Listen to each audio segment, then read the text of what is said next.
Welcome to LOA Today. I'm Walt Thiessen. With me today is abundance teacher and money coach, Jodielynn Craven. This is your daily dose of happy. We are so happy you decided to join us today. And we have a champion in the house. That's right. It's so exciting. I love it. I mean, you've been talking for months now about how you're growing this pumpkin and how it's getting bigger and bigger and bigger. And the big news today is... we were number 2. All right. Number 2. Yeah, number 2. Thank you. And how much did it weigh in at? 1,112.5 pounds.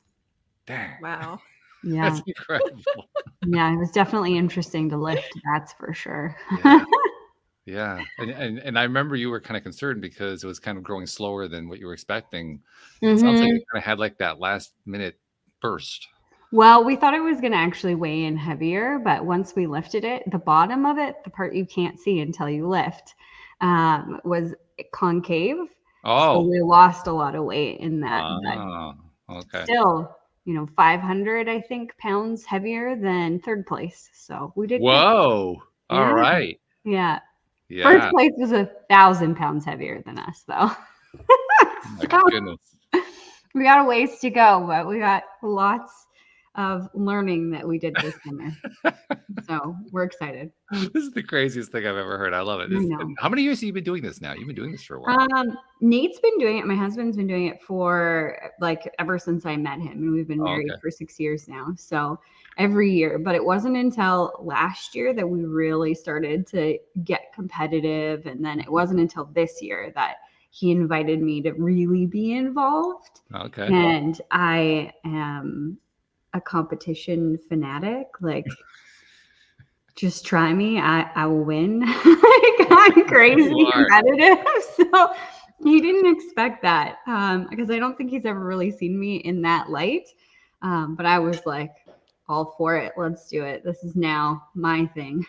He hasn't talked to you like I have here on the program to get your ideas on a wide range of things. And when you do that, it becomes really obvious that you once you sink your teeth into something, you don't let go. Well, I think he knew that about me, but I think he was just surprised that I would get so involved with the pumpkin. And for years I tried to understand this gardening thing. I was like, you're crazy. I don't know who likes to be out in the sun and hot and do work. That sounds dumb. But then I really fell in love with it. And then when he wanted me to be a part of the pumpkin more, I just needed the invitation, and I was like, all right, let's do this. And was this the first year you cleared 1,000? Yes. Yeah. It is. Last year, our heaviest ever when Nate's been growing was 440. And wow. But that was never on any record. I couldn't get him to go to the festival to get it weighed because he's like, oh, it's too small and it won't place. So I finally convinced him last year to do it. And we were at 270, I think it was, or 290, somewhere in there. So it wasn't that big. And we got 10th place. Wow. Yeah, so that was this is a huge step forward then. Huge step forward. And his dad's cousin, Norm Craven, is in the Guinness Book of World Records for a giant pumpkin back in the early 90s. So this is in his blood. And so this year we took his record. We're heavier than his pumpkin. Wow. Oh my goodness. Yeah. So it's exciting all the way around. Yeah. I love it. Me too. I love it. We also know what the secret was too, because you told us, you kind of confided here on the show that the secret is you talked to the pumpkin. I mean, you named it, you treated it like a member of the family. Well, it is. It goes everywhere with you. It's a part of your experience. It's just a part of us. Learning about this pumpkin has really rocked my brain when it comes to the connection piece of law of attraction and how we're really, truly connected to everything. Because I saw it live in color with this pumpkin and the connection between me and this pumpkin and what you're saying to it, the water that you're giving it, the love that you're giving it, all of these things matter. And that's amplified in the message when it comes to ourselves.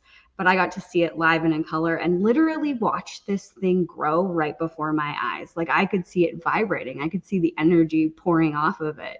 It was just fantastic to watch. And I love how, I mean, you're a channeler, so it's not terribly surprising, but I love how you were able to get messages back. So you could have conversations. Yeah, I mean, absolutely. I mean, my husband thinks I'm a little crazy. And he's like, we can't listen to it. It's like a child. More candy? Yes, of course. I'm like, well, it's not exactly that, but I hear what you're saying. But we had an entire energetic team for both of our pumpkins. We had a smaller one also, but we had an entire energetic team cleaning the space energetically and setting the intention around growth. And then me, you know, having this actual relationship where I would like talk to it every day. I would go in and be like, hey, Petty, this is what happened in my day. This is what's going on. And, you know, I would hear things back, you know, you need anything? Yeah, more water. I relay the message back to my husband. Petty needs more water. He would just roll his eyes. Okay. But I got him involved. I was like, you got to watch what you say. Like, don't say around the pumpkin that like, oh, it's not going to get to 1,000 or like whatever. Then you're putting like bad energy out there and implanting bad things in its cells. And he was like, he rolled his eyes a little bit at me with that. And then a couple of days later, I was walking around the corner and he was like, hi, Petty, I love you. You're doing a good job. We're so proud of you, boy. So funny. Like, you're listening. Yes. Absolutely fabulous. See, we have a guest joining us today. Her name is Mary Beth Schroeder. Mary Beth, you can just see what you walked in on, right? Yeah. This gives you a feel. But I'm all in on everything she's saying. I agree wholeheartedly. Yeah. So that's kind of our lead-in, I guess. Let's talk a little bit about you and what you do that it's actually related in some ways to what Jodielynn was talking about. Yeah. So I'm the founder of Day One Life Coaching, and my passion, my favorite thing to teach is law of attraction. So, and manifestation, because that's actually a lot of the techniques that I learned. That's how I got myself out of addiction, is by learning about, you know, first of all, when we raise our vibration, a lot of these addictions fall away on their own because we're just not a match to them any longer. But I mean, I'm sure your audience is very familiar with law of attraction, but we talked about it a little bit. Yeah, a little bit. But a lot of what I went through was, you know, a lot of addiction just starts in childhood for everybody. And that was definitely true for me. And I was always a sensitive child, very in tune with other people's energy. And I just felt everything so intensely. And I think if you're very sensitive, ultra sensitive, you're going to also be someone who might be prone to addiction. Doesn't mean you're going to have addiction, but it's kind of like intense, right? And you feel all these energies and you want to numb yourself out sometimes and kind of escape a lot of that because you're so sensitive.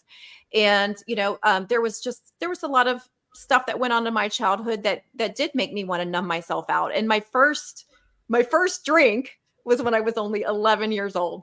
Oh my. Wow. Yeah. Well, I didn't become a regular drinker, but I did at 14. I started really enjoying alcohol on a regular basis. But when I was 11, it was just, I was on vacation with a friend and her parents had some alcohol sitting on the counter.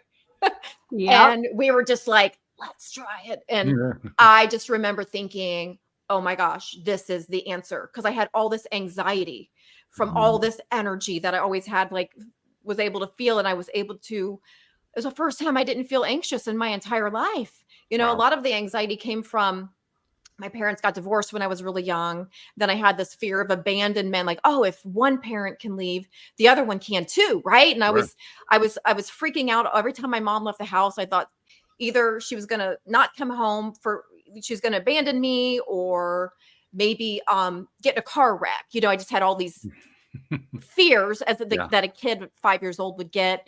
And my parents took away, this doesn't sound like a trauma, but I'm here to let people know traumas can be just like this. My parents took away, I had a blankie. Okay. I had a blankie and they took it away when I was only 5, right around the same time as the divorce. And that was my self-soothing. And a lot of addiction is self-soothing, right? We're just like trying to feel better. That's all we're doing, is we just want to feel better. So self-medication in a way. So they took away the thing that helped me self-soothe the same time the divorce happened. They thought I was too old at 5. This was the 70s. Okay. I'm 50. So in the 70s, we all were like latchkey. Like they're like, we really were raised by nobody. Yeah, the 70s was kind of like the lost decade, I think. Mm-hmm. Yeah, so I just feel like I think because I was more sensitive, that just things affected me more than maybe other people might. Mm-hmm.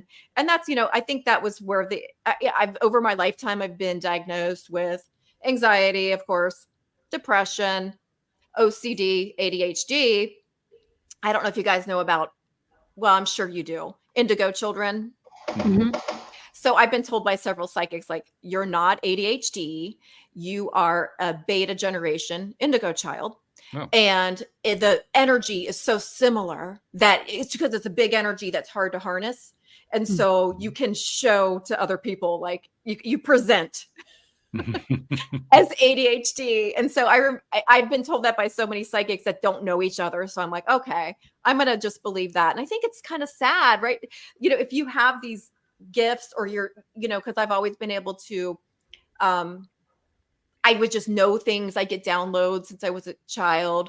So like claircognizance, clairsentience, those are my main two. Clairvoyance sometimes, but I have zero control over when that's going to happen, to be honest. But yeah, so I just think a lot of these gifts can be medicated away from kids, and we don't, and there was no therapy sessions when I was a kid. That was just like, hey, suck it up. Suck it up. Yeah, that was therapy. Suck it up. You're annoying. Stop it. Right. Do better. That children should be seen and not heard, but that was another one. Yeah. Yep, that was another one for sure. So yeah. So all once I had several like spiritually transformative experiences in my life. But yeah, once I did heal from this and in the spiritual recovery way, I didn't do AA, nothing like that. Alcohol was huge, like we mentioned. And food addiction, and even like most people with addictive personalities, addictive tendencies, we have more than one, right? So food addiction, toxic relationship addiction, and alcohol, those are my three biggies. But truthfully, anytime something's good, it's scientifically, it's a dopamine situation. Our brains are literally different, but we also get more pleasure from things than typical normal brains, right? We get more pleasure. So that's a bonus. Yeah. That's Positive a bonus. spin on it. What'd you say?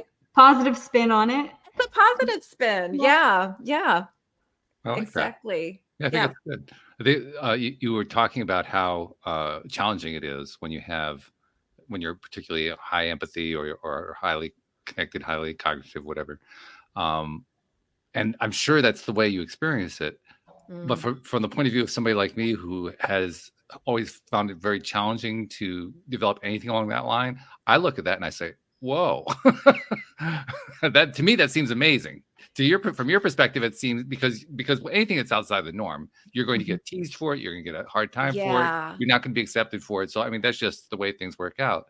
But especially as we get older, when we see somebody else who has something that seems really cool because nobody else has it, then it seems really, really cool. We don't even think about what you guys went through. We just think, it was just my normal, like I didn't know. I thought everybody was the same way, if that's how you grow up. And I just didn't know. And it can be like, it can feel like a superpower later in life. Like I didn't know what an empath was until like my late 30s almost. And I was like, oh, this is why I hate crowds. Oh, because I'm being overwhelmed by everything. And so once you learn to protect yourself from energies, once you learn all the things that we need to do, and even just understand these aren't all my feelings. I'm anxious because I'm feeling everybody's feelings. So once you learn that, it does get much, much better. But there was nobody like really who guided me through anything like that. So it can be pretty freaky, and you internalize it all. Because nobody knew. Nobody knew. It's not like there were handbooks. No, there were no courses. Heck, some of the terminology didn't even exist at that point. Especially spiritually transformative experience. That's new. Like I just heard that one last year, and it's what happened to me when I was 18. Do you want me to tell that story? Yeah. So that was crazy. So I was a typical 18-year-old. I was kind of a brat. My parents actually moved to Oklahoma, and I stayed in Texas where I lived with some friends. But I was always a spiritual seeker because I always kind of knew, like I never questioned like, are ghosts real or is this, because I always was able to connect. So I was reading a book on near-death experiences because I got really obsessed with that. And I didn't know anything about enlightenment or awakenings or anything like that. I'm just reading a book on a subject I thought was very interesting. I had a fear of death, so it really made me want to read about it, kind of to help me get over that fear. And so I'm reading this book, and it was suddenly like triggered. I want to call it now. I didn't have any terminology for it when I was 18. This was like, I don't know, 92, 93. But what I want to call it now is like a quantum experience. Like I was maybe in 5D instead of 3D for 2 weeks. And yeah, I was definitely, so it was kind of like having a near-death experience, except I'm in my body and I'm like talking to people and they think I'm wackadoo, right? Because I'm trying to explain to them, I'm like, we're all connected. And like, I'm getting all these downloads. And like, anytime I just thought of a question, I would get the answer, right? Like I'm connected to some sort of universal knowledge. And I went from being this bratty, selfish teenager to oneness, right? Oneness mentality, right? And you were connected to AI before AI existed. yeah, I mean, it was crazy. And then trying to tell people about it and not getting really good feedback, just like, what are you talking about? Like they're thinking I need to go, to psych ward or something. Yeah. And because it didn't make any sense. And since there was no internet, right, I had to go to a bookstore. I would go to a library, and I'm looking this stuff, and I found some stuff, right? Nirvana, enlightenment, spiritual way. I did find books on it, but it was very few and far between. I'm amazed you found anything actually in that era. Yeah, it was very few. Yeah.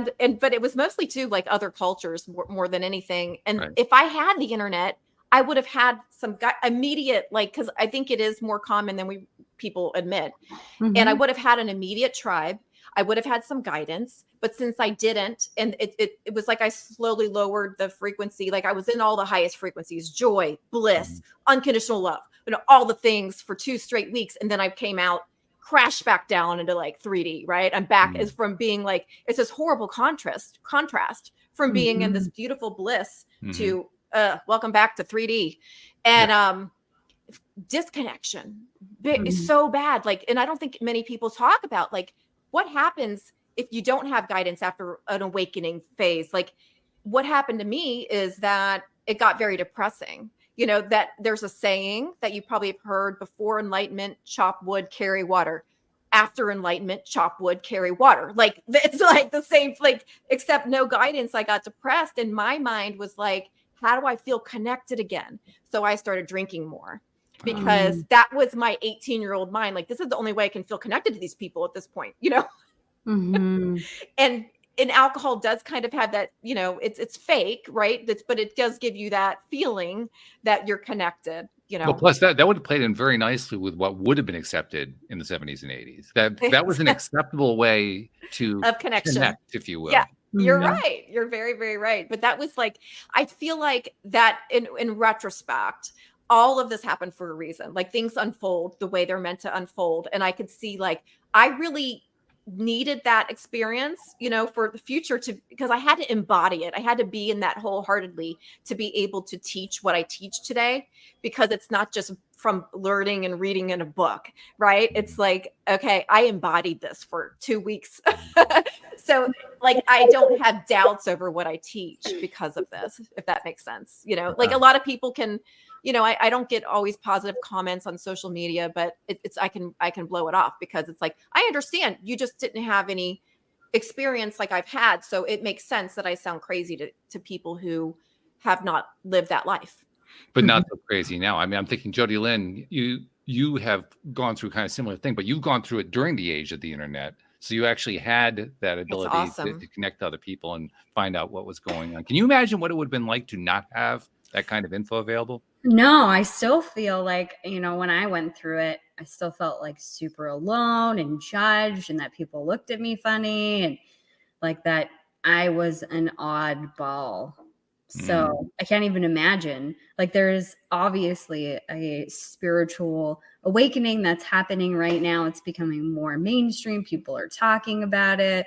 Meditation's everywhere. Like all of these things are in my favor in this topic, and yet I still felt shamed and judged. Yeah, that's how it was. And and like now that I see stories like this all the time, and now it's called STEs, and I'm like, oh my gosh, and it does comfort. No, I don't know the acronym. STE. Spiritually transformative experience, Oh, STE. okay. Yeah. So, Okay. and now it's like, oh gosh, it's so comforting to me that so many people have had it happen. And it seems like mine lasted a pretty long time. And for 2 weeks seems to be a long time for it to linger. But what I like about that is just that, I just was able to keep it because I think I didn't know what was happening. And if I was seeking it out, I don't know that it would have happened that way. Like if I was like, I'm going to have an enlightenment experience, I think I would have pushed it away. Kind of like a law of attraction thing, right? Like the effort you put in, the harder you try, you can, push it away because you build up some sort of resistance. And I had zero resistance because I had zero knowledge.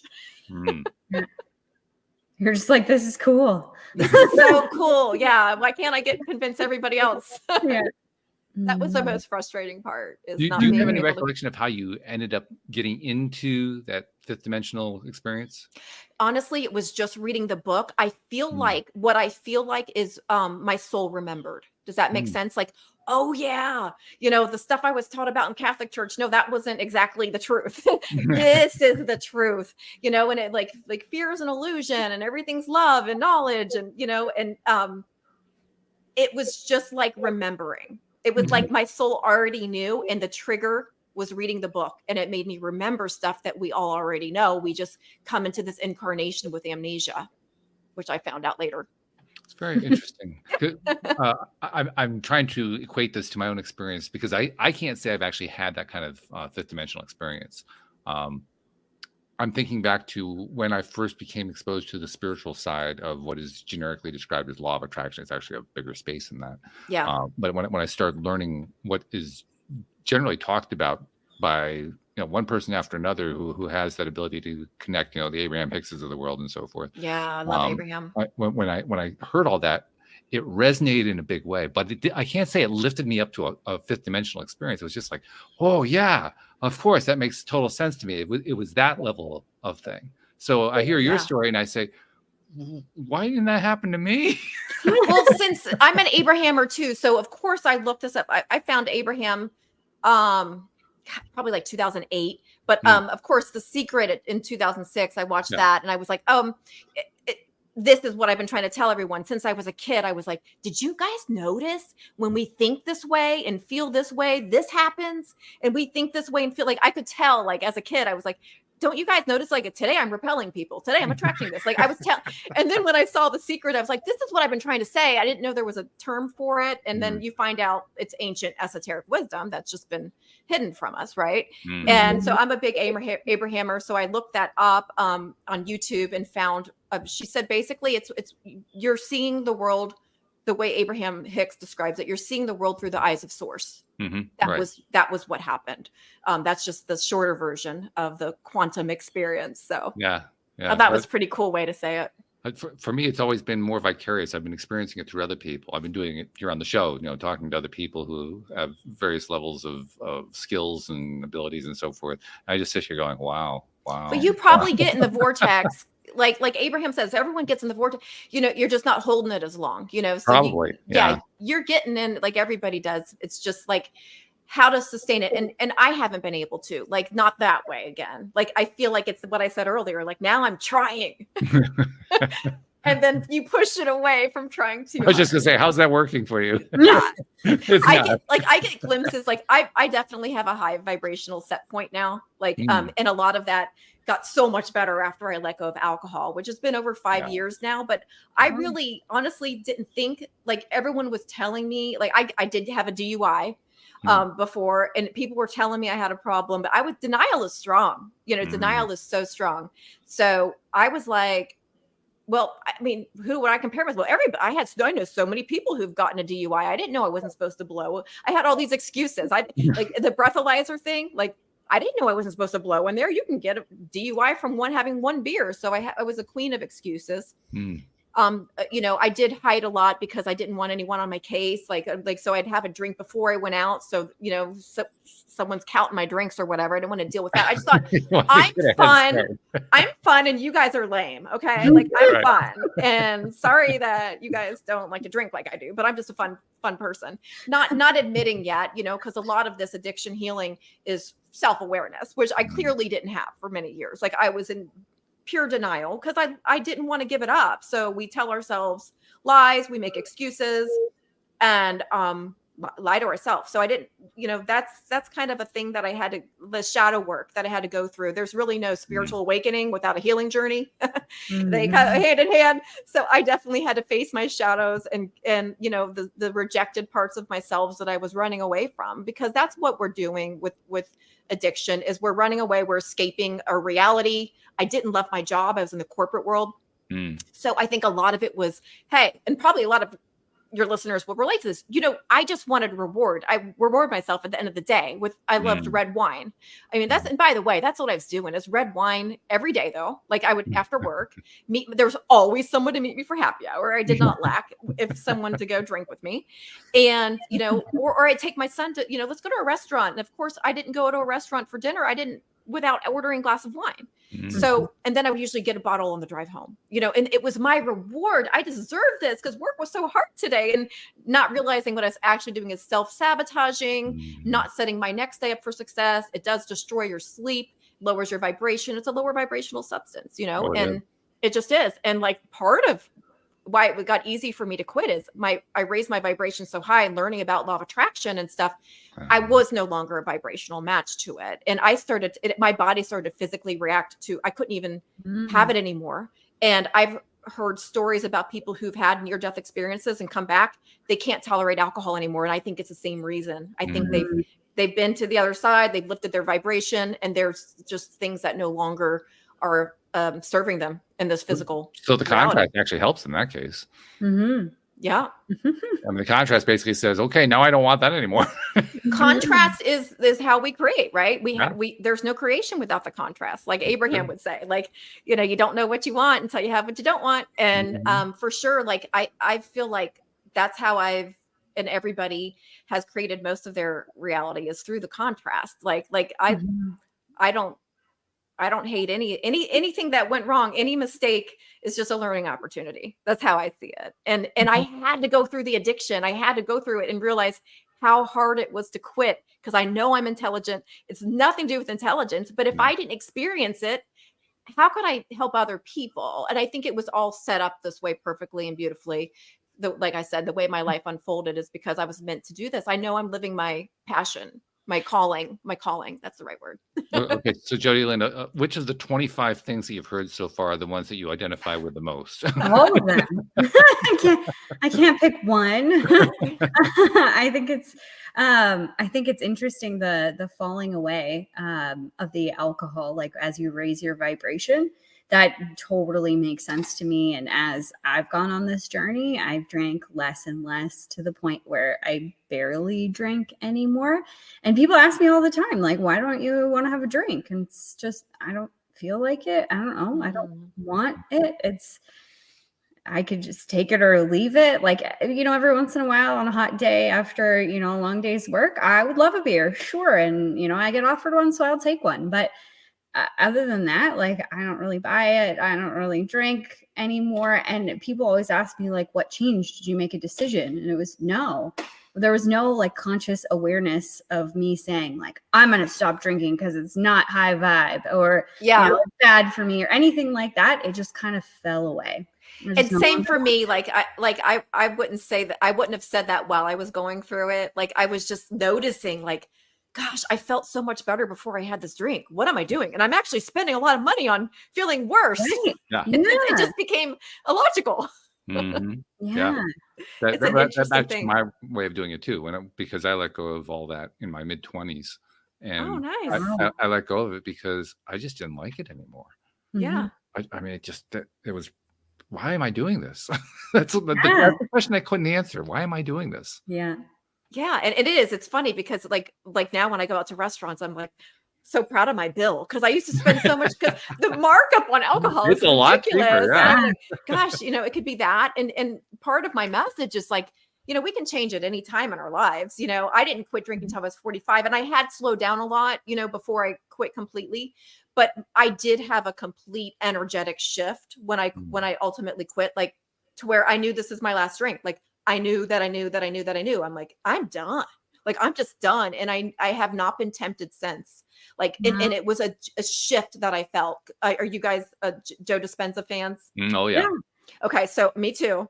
And like he says, you got to change your identity. So like I literally am just no longer that person who used to have a bad relationship with alcohol. You will never hear me say, I am an alcoholic. Like, I mean, well, except to make fun of it, because I feel like when we're saying I am blank, we're in creator mode and we're creating that in our physical reality. And I do not say that. That is now, if Alcoholics Anonymous works for people, stick with it. Like I'm not saying to leave it. I'm just saying for me personally, and I know a lot of other people are like me, it goes against my spiritual belief system, my personal belief system. And you can keep whatever belief system you have.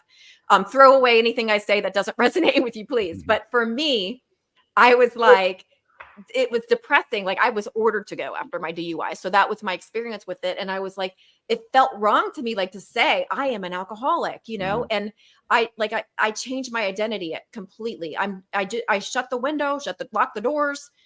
I'm no longer a person who's going to go out and order. It's just not part of me anymore. And I would never go and recreate that and tell that old story in a group of people that, because I've changed. I found other things. We do want to replace our old habits with healthy habits. And that's gonna be different for everybody.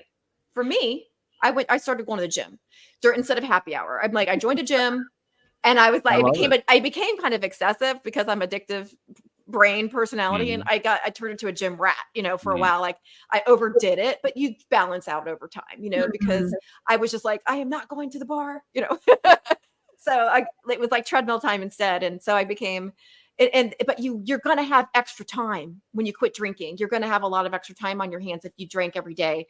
So you don't know what to do with it. And so you got to distract yourself and do something else, and hopefully something healthy and something that you love and something you can be passionate about, so that you'll stick with the new habit instead of going back to old habits.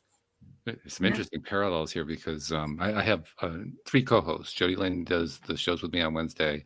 One of the co-hosts that I have on Mondays, his name is Joel Elston. He was actually one of my very first interviews back in 2012 when I started the podcast, and we've been doing shows ever since. He is a former gambling addict.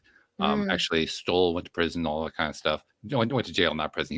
He wants me to always correct that. He didn't go to prison, he went to jail. It's a different thing. There's different levels of. I didn't know that. Oh yeah, jail is quite. Prison's worse. Jail is mild compared to prison.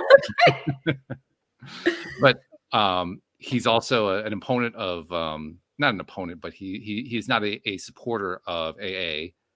He likes to point out that the success rate is 6%, and he has. Is it? It's 6%. I didn't even know that. Wow. Yeah, he says he can't support something that can only get it right 6% of the time. Yeah. Wow, it's really not very good at all. It's kind of mind-boggling that courts will actually, sentence people to go to AA when the results are so poor.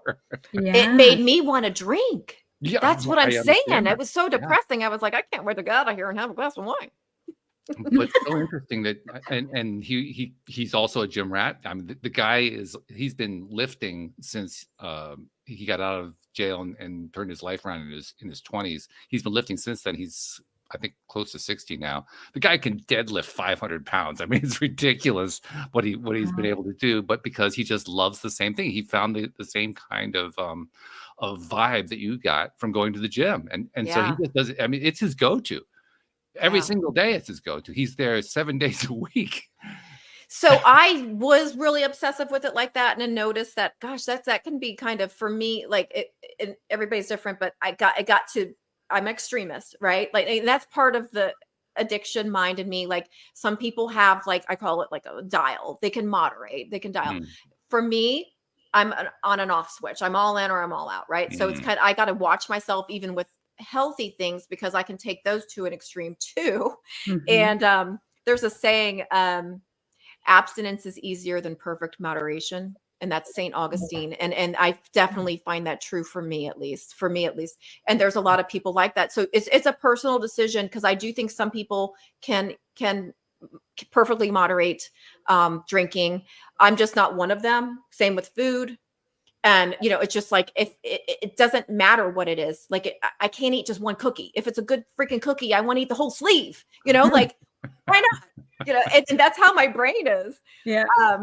And that's like the addict brain. Like when I said earlier how we feel more, I can tell you a quick story about something that was a turning point for me that might help some of your listeners. So there is a pill. Have you guys heard of naltrexone? No. Okay, naltrexone is a pill that even in America is prescribed for people like with food addiction. Like, so you take this little pill an hour before you go to a buffet or a party, and you know, so that, because what it does, it's an opioid blocker, and some people call it opiate blocker, same difference, but it blocks the pleasure centers in your brain. And so my friend, who we were both struggling with trying to quit drinking at the time, because we were realizing, man, I just always thought, well, I'll quit when I want to quit. And I was like, man, this is really hard. So this is an addiction. And she found this documentary called One Little Pill, and it was about the Sinclair method, and it was about this pill, naltrexone. But you can't get it from your doctor. You're going to be labeled an alcoholic, and then it's not good for your health insurance, really. Like, so you don't want to be labeled an addict. It's not in the United States anyway. So we order it from an online pharmacy. Comes from India. It took forever to get to us. And we were so excited to try the Sinclair method, because you take one pill before you have a drink and an hour before, and it blocks the pleasure center. So then you're not tempted to have, like, you're not tempted to overdo it. Mm-hmm. So it makes an addict's brain a normal brain is what it does. And you don't feel that, because we just remember how earlier I said we just get this so much more pleasure out of things. And I took it, and you still feel drunk. It's the oddest thing, but you just don't care so much. I was like, it was like, this isn't as fun. And yeah, I felt drunk, but I was like, blah. It was like, no wonder normal drinkers think that addicts are so weak. This is why, because they do not have anywhere near the same experience. And it also was like, alcohol does not have power over me. It's because I could take this pill and it's like powerless. It's my brain. My brain is a powerful thing. And that was a turning point for me. I didn't quit right then. And I didn't start taking that pill because I didn't want to drink. If I was like, because I'm drinking for the fun. And it made it not as fun. Yeah. And like I said, I still felt drunk, but it was just like, whatever. And you just didn't want to have that second or third drink. So it was so interesting to learn that it's really just about our brain. It's not even the alcohol, because all I had to do was take that one little pill and it shut down the power of the alcohol that I thought it had over me. And in AA, you're told, what are you told? I am powerless over alcohol. And my coaching is complete different. I empower people. It's exact opposite thing that I teach. And, you know, a lot of us are drinking because we feel disempowered. So let's not disempower us even more. Yeah. I always thought that a lot of the 12 steps, if you actually read them, were written by somebody who liked running torture chambers. Yeah.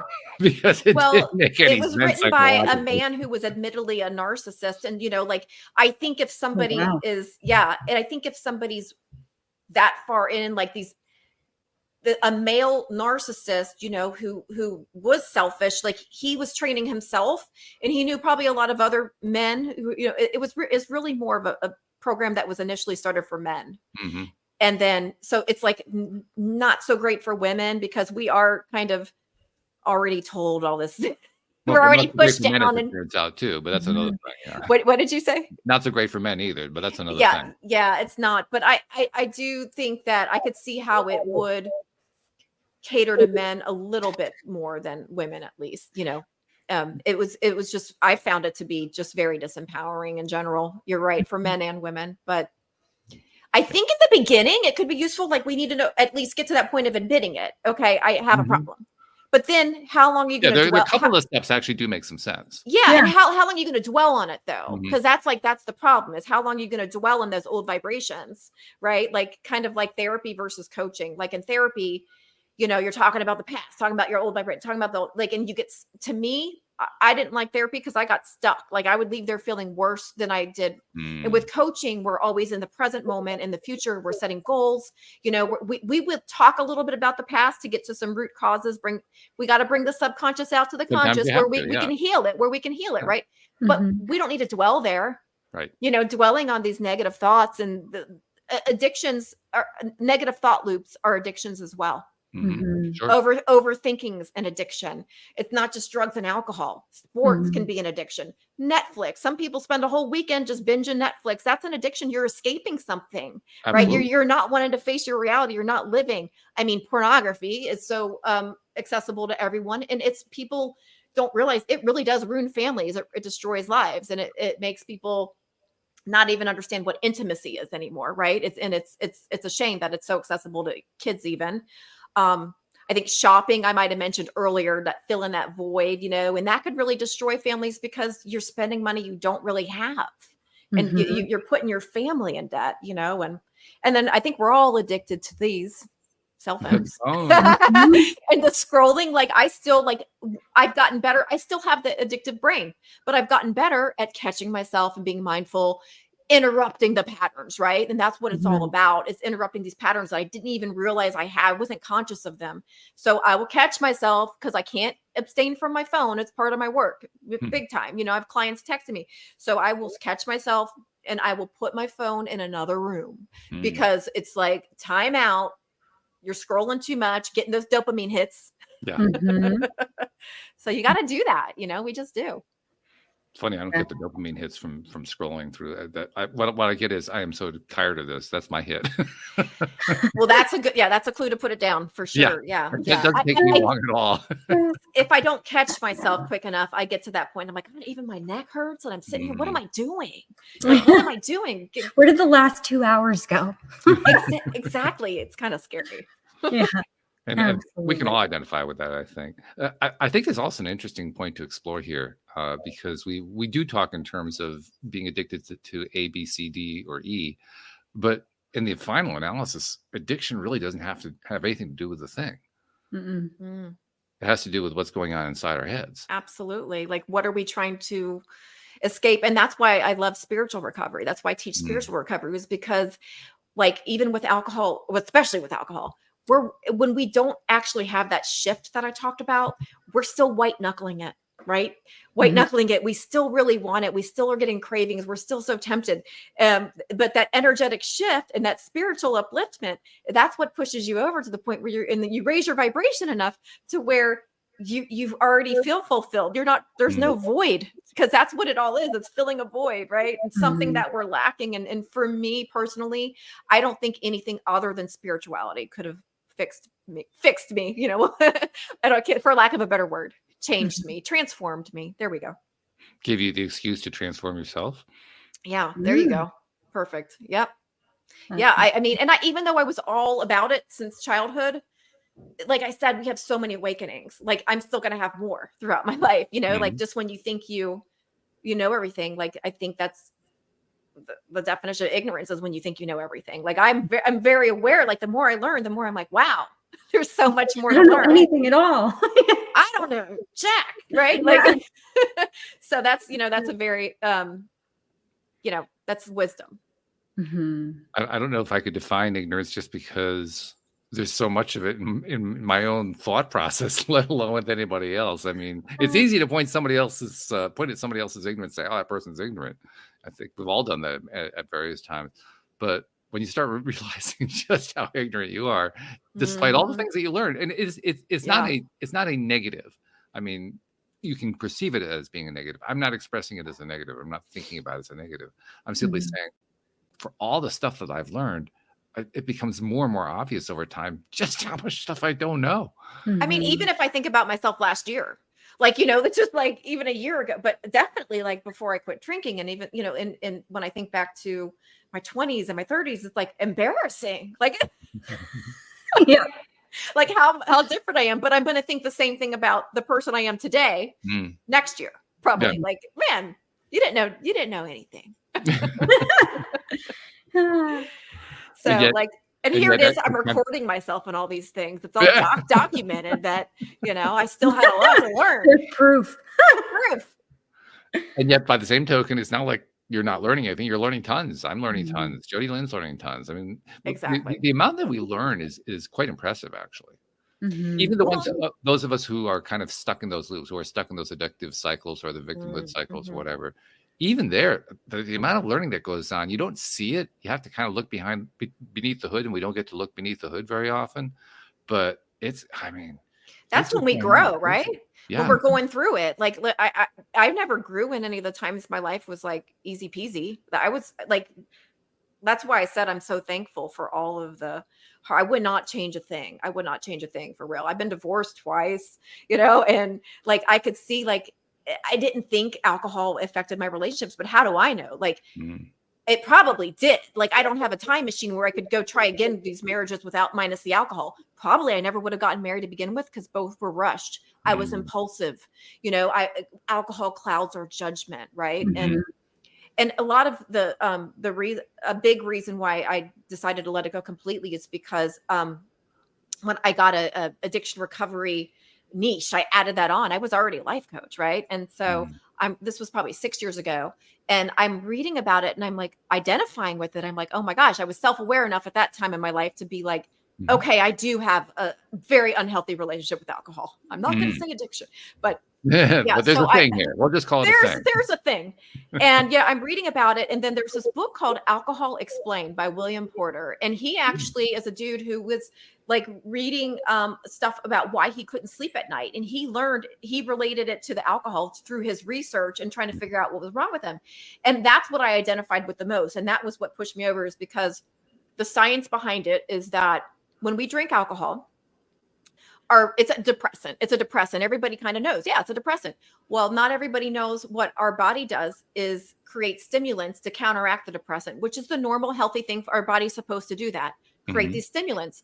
So about 4 or 5 hours after your last drink, after your final drink, that's worn off. The depressant's worn off, but you're left with all the stimulants. And it didn't happen to me until my 40s, and I was blaming my hormones for everything. I was blaming my hormones for everything. Oh, it's my hormones. I can't sleep at night. Well, what it was is my body creating the stimulants from the alcohol in moderation even quits working, because, like, let's say I only had 1 glass of wine, but the day before I had a bottle or something, it was the weekend. I had a bottle of wine with my friends. Your body will create the stimulants based on what your usual, not if you, so moderation stops working. Right. And so that's why I'm like, even if I had 1 glass of wine, I'm up at 3 a.m. with my heart racing and my mind racing. And it was because of these stimulants that, like, once the depressant wore off, here I am left the stimulants, and we call it anxiety. Right. And I'm like, I couldn't get back to sleep. And I was like, oh my God, I got a client early in the morning. I just couldn't do that to myself anymore. It's self-sabotage. Right. And I was just really like, I could not deny that, because, by the way, once I let go of alcohol, I'm not an insomniac after all. You can sleep. You can sleep. Yeah. And even with all my anxiety, drinking alcohol is like pouring gasoline on anxiety. It's like in the beginning, it's the solution, but it turns on you. It turns on you later on. And it becomes the problem. It becomes the reason. And it does dysregulate your nervous system. So that definitely was something that I can't deny, like how much. And then a lot of my friends, we were all blaming our hormones. When they let go of alcohol, same thing. They were able to sleep through the night. And, there's no, and if they did wake up to go to the bathroom or something, they'd be able to get right back to sleep, because you don't have this, you're not overstimulated. Right. So I couldn't do that. Sleep is too important. Sleep is important for our vibration, right? The next day, like we want to have the highest vibe possible. And that's what, like, how could I also be coaching out of integrity? Once I knew that, I had to let it go, because it's like, I'm over here teaching people to raise their vibration, because I was already a law of attraction teacher. And it's just kind of like, it was a blind spot. It was a blind spot in me. Like, I'm holding myself down and not even realizing that I'm lowering my vibration intentionally, like deliberately. And I know we create our own reality. What in the hell am I doing? So it had to go. Yeah, that's actually the other one of my. I have 2 questions that I ask myself, and both of them are kind of sardonic. But regarding any time where I'm not in that high vibe space, one of the 2 questions is what you just asked. The other one is, what the hell was I thinking? Yep. Well, they kind of go hand in hand when you think about it. Yep. But It's good. Learn. It's good for us to ask ourselves that. And then, we're always that's something that's so important, all these law of attraction misconceptions, like, first of all, the toxic positivity thing. We're supposed to feel our feelings. You guys are Abrahamers. Like you like Abraham says that thing about, you don't just put a happy face sticker over the empty marker on your fuel tank. You want to kind of know, and that's all emotions are. They're indicators. They're our guideposts. We want to feel our feelings, and then you can't high vibe yourself out of bad things happening in life. And a lot of people think you can. Well, if you're vibing so high, why'd you get in that car wreck? Or why? My mom died of cancer 3 years ago. Was that because I was low vibing? No, this is 3D physical time, space, reality. Bad things happen. Our parents are going to die. Our animals are going to die. We're going to lose a job. Things happen in life. And it's not because we were low vibing. It's just, but what does change is our relationship with the contrast. We're always going to have contrast, but how do we react to it? Thank God I wasn't drinking when my mom was going through the cancer. I wasn't, I wouldn't have been able to be present. That's another thing is it really takes you out of your presence. I don't know what would have happened to me if I was still a drinker. Thank God I wasn't, but I definitely handled it so much better because I did my best to maintain the highest vibration I could in that situation. Yeah, exactly. In the moment. Mm-hmm. Right. I have to say, I still to this day, I'm looking for a better phrase than toxic positivity. I mean, we all know exactly what you're talking about. Yeah. But I like talking about vibration and how it feels inside. I hear that phrase and it's just like, no, that's the wrong phrase. What can we call it? Yeah. Phrase. I don't like it either. I call it plastic happy. Ooh, I like that. Yeah, there's a fakeness about it. Yeah, you're putting on a we're pushing down feelings. We're it's just denial and suppression. Yeah. I like plastic happy. Plastic happy is a little bit better. Yeah. I might steal your material. I like associating positivity with something that is really not positive. Yeah. To me, that just doesn't work. Yeah, it's just pushing those. It's just making something that is supposed to, be good for us, not good for us anymore because of the denial. Yeah, like I would say, that's close. Yeah. Denial ain't just a river in Egypt. Like I was saying, that's right. I mean, it's true. Like it is a real strange phenomenon. Denial is really weird. Like because I see it all the time with clients, and a lot of times, even as parents with our kids, like we just don't see something that's so clear, but we're just have the blind spot. Like I said earlier, it's very interesting. Well, to me, that's an indicator of just how incredibly wonderful our brains are, because we can literally believe anything. True that. It doesn't have to be true. It doesn't have to even be factually aligned. It can be completely fantastic. It can be completely depraved. I don't care what it is. We can believe it. Mm-hmm. We have that ability. And it's talk about having, the power to do whatever you want to do. It's tremendously powerful. And it's also gives you lots of opportunity to self-destruct because you can use it either way. And our subconscious minds, our subconscious doesn't know the difference between fact and fiction. Like, so just to confuse the issue. Even more, yeah. Right? We just got it. That's why we got to kind of be careful. And, with positive affirmations, I do say them, but I do know what we feel is so much more important than what we say. Like we got to have that mind heart alignment. And it's really it's that was like, I used to think, because of The Secret, and even though I love it as an introductory movie, I thought, I could just sit there on a meditation cushion and think positive thoughts and things are going to flow to me. And it takes action, like we have to take action and we inspired action, right? Like when I got my idea for my addiction recovery cards, like it was a download and I know how it works. So I know like I have to do this. I got to start doing it right away because anyone who was in that frequency received the same knowledge. Right. And so I was like, I took that action right away and created the cards because we've all had that experience where we didn't take action on something. And then we see our idea, somebody else did it a year later. Right. That was the idea I didn't take an action on. There was a story about Prince and Michael Jackson.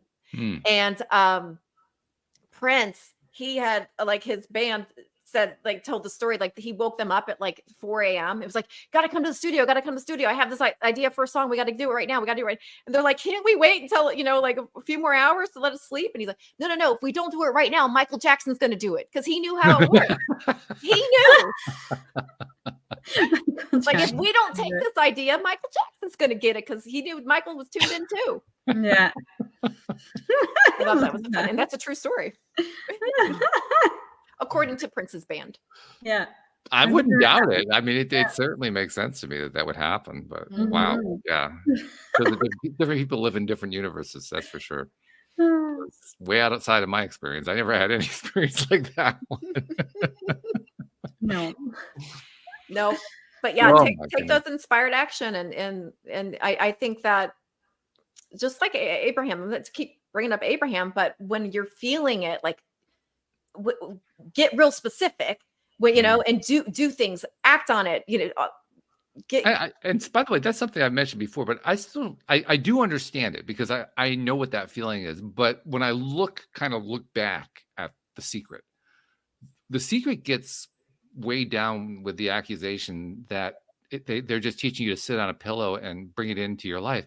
Mm-hmm. The movie doesn't actually do that. The movie actually talks about taking action, but somehow it's gotten the rep that it doesn't require you to take action. I don't remember them talking about a lot of action more than positive thinking, but they do have for free on YouTube, because they realize that it's called The Meta Secret, and it's free on YouTube, like metaphysical Meta Secret, and it's all about action.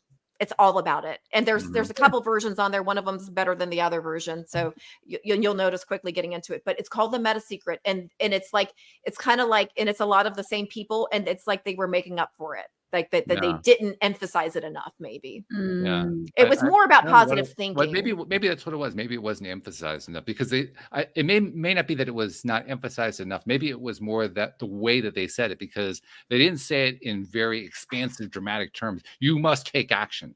It was more like, you got to take action. Inferred. No, it was stated. It was stated actually in a number of different places. If you go back and either read the book or watch the film, it's actually stated in quite a few places that you have to take action. Okay. It's just that for some reason, and I did this too. When I saw it, I did the same thing. Somehow when we see the movie, we kind of block that part out and we just only see the part about attracting it in with a thought.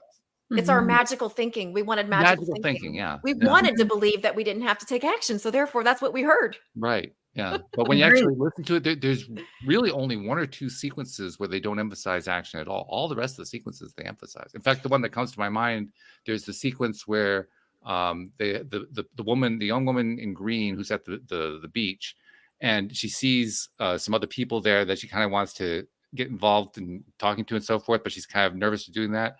And the person who's narrating is saying, when you get that feeling, you got to go with it. When you get the feeling, and you have to go take action. And that's what she does. Okay. So there's an example. My brain blocked it out. Your brain didn't even notice it. But it happened over and over again in that movie. That's what's so odd about it. It demonstrates to me just how powerful our brains are. We can see something exactly the way we want to see it. Yeah. Not the way it is, the way we want it to be. Yeah. Do you guys know Greg Braden? Oh, yeah. Okay. So have you heard him talk about the 7 mirrors, the expansion on the law of attraction? The 7 mirrors I have. No. Okay. It's from the Essenes. And I got to tell you, this changed my life. Okay. I got to tell you this before we sign off, because I know we're almost out of time here. But your listeners will love this, because, I talked earlier about I was toxic relationship girl, like going toxic relationship, not realizing I was doing all these trauma bonds. Mm-hmm. And I was already a law of attraction teacher. And I'm like, if law of attraction is like, we attract what we are, right? Well, why do I keep attracting liars and cheaters and narcissists? Because I'm not a liar. I'm not a cheater. I'm not a narcissist. Then I start questioning, maybe I am a narcissist. Am I a narcissist? I got to start Googling it, because I'm like, why? Because it's like, this doesn't fit my belief system. Mm. Well, I see Greg Braden do the 7 mirrors. And it's an old one. If you find it, it's like 2 hours long. He's got a mullet. Okay. It's an old one. He's wearing a mullet. And, so he's talking about these 7 mirrors. I'll only talk about the first one because it was the most important one for me. But definitely go watch this. We don't only attract what we are, we also attract what we judge. Okay. Oh, okay, good. Yeah. And I was judging because I had these bad experiences. So anyone who was a liar, cheater, or narcissist, like I was like, And so anything that we have an energetic spark with, we keep attracting. It doesn't have to be what we are. It's just an energetic spark. There's this. Yeah. And so I was like, oh my gosh, that makes so much sense. So I had to go through that journey because it wasn't an overnight healing of how do I change this judgment that I had, because my experiences were real, but I had to go through, okay, well, what part did I play in and what role did I play? Well, I definitely participated. I wasn't in them by myself. I was two people. And why did I jump into relationships? And, I had to go through all that. And then also coming to some sort of compassion and forgiveness, because guess what? These people were once clean slates. They were babies. Something happened to them for them to get to this point where they had to feel that they needed to lie, cheat, and steal and manipulate to find love. That was created, Sure. and I could tell you a lot of my exes, when you look at their parents, you're like, okay, that makes perfect sense. That makes sense. Like they didn't really have a fighting chance, right? Like it all adds up. Yeah. children learn what they live, right? So I mean, once I got through that, I stopped attracting it. So it really, and also keep in mind too, that, energy is attractive. Like, even if it's just because we attract somebody that's not like, that's maybe a little bit manipulative or darker, those people, they're attracted to everybody. It's up to us to use discernment, what we allow in, so don't think just because you attracted something that you are that, you're going to attract all kinds of things if you have attractive energy, but discernment, we got to have that. That's wisdom. That's kind of what I learned the hard way. I think that's actually what globally we're going through right now. We're going through a period of populations, whether they want to or not, having to learn discernment. Absolutely. In a lot of different ways. Yeah, I see that happening. Boy, this is another case. I mean, Jodielynn, this happens every time, I know, but this is another case where we're done with an hour and we need another hour. We do. Because there's so many places to go with this thing. We're going to have you back. But we'll have I would love to come back. We'll have to draw this one to a close. So a few things we need to do. First of all, someone who wants to find out more about you, maybe they're interested in pursuing the idea of doing some coaching, or maybe they just want to tap your brain for something. How do they find you? How do they reach out to you? Yeah. So my website's the best way, day1lifecoaching.com. And it's DAYONE. Somebody else uses the number one. So DAYONE lifecoaching.com. And I do offer a free discovery call. So if like something I said resonates with you and you think, maybe coaching would be good for me, because you take quantum leaps instead of baby steps towards your goals when you hire one-on-one coach is so valuable. So, free discovery call. What that means is you tell me a little bit about your background and I tell you a little bit about how I work, and we decide, are we a match? And if I'm not a match, I could probably guide you somewhere else. So that's a free call. And you'll see that easily on my website. And then also I have these cards, Addiction Recovery with the Law of Attraction. For your listeners, I'm going to give you guys $10 off. I'll do a coupon code. I'll do LOA. LOA will be your coupon code. So type that in on my website. You'll find the cards. And I think you guys are going to have my link tree probably. There'll be a direct link to the cards. And you could just, if that sounds interesting to you, what they are is you pick a card every morning. They're Law of Attraction cards. And each card teach Law of Attraction with minus the misconceptions. And also it has all the techniques that I use to quit my addictions. And so this was the download that I got one day when I was out walking my dog and I was in the vortex, got this download. And actually I had no mind chatter. And that's important to note, because I usually got a lot of chatter and I was in receiving mode. Right. So that's rare. So I knew I had to jump on it. I love that. Yeah. And I'll give you guys $10 off with coupon code LOA on that. But yeah, I'm on everything. Instagram, TikTok, Facebook. I'm on all the things. Mary Beth Shredder or Day One Life Coaching. You can probably find me both ways. And yeah, just follow me. I give tips every day and Law of Attraction things I also have YouTube. I have a podcast that I'm taking a break from right now, but it's a spiritual transformation podcast with Mary Beth. Wow. Okay. And I'll use the link tree that you. It'll all be in there. You don't have to remember that. That's the easy one. So I'll put that into the show note to make it really easy for people to find all this. Link trees are great. Yeah. So there. Okay, that's good. Second thing we need to do. You just kind of harped on it, so I'm going to make this the second one for today. Sometimes I make it the last one, but timing is perfect on this one. I noticed a few years ago that there are people who come onto this program, many, many hundreds of people who have their own story, kind of like your story. They learn stuff, they pick stuff along the way, they want to share it with other people. That's how they became coaches or authors or course creators or whatever it might be.